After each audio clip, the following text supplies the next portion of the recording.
O'zbekistonning Kanadaga qarshi o'yini.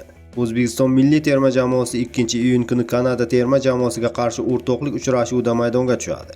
Jahon chempionati oldidan o'tkaziladigan ushbu bahs O'zbekiston uchun muhim sinovlardan biri bo'ladi.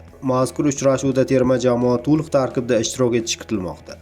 Avval xabar qilinganidek, himoya chizig'idagi muhim futbolchilardan biri Abduqodir Husanov ham milliy jamoa yig'iniga kelib qo'shildi. Bu esa murabbiylar shtabi uchun tarkibni yanada kengroq sinab ko'rish imkonini beradi. Kanadaga qarshi o'yin Zo'r TV telekanali orqali jonli efirda namoyish etiladi. Shu sabab muxlislar Jahon chempionati oldidan oq bo'rilarning hozirgi holati, o'yin uslubi va futbolchilarning tayyorgarlik darajasini kuzatish imkoniga ega bo'ladi. O'zbekiston-Kanada o'yini 2-iyun kuni Toshkent vaqti bilan soat ertalab 6 da boshlanadi. Eslatib o'tamiz, O'zbekiston milliy jamoasi Kanada bilan uchrashuvdan keyin yana Nyu-Yorkdagi bazasiga qaytadi. Fabio Cannavaro shogirdlari u yerda 8-iyun kuni bo'lib o'tishi rejalashtirilgan Niderlandiyaga qarshi o'rtoqlik bahsiga tayyorgarlikni davom ettiradi. Qisqasi, Kanadaga qarshi uchrashuv terma jamoa uchun oddiy nazorat o'yini emas, balki jahon chempionati oldidan muhim tekshiruv bo'ladi.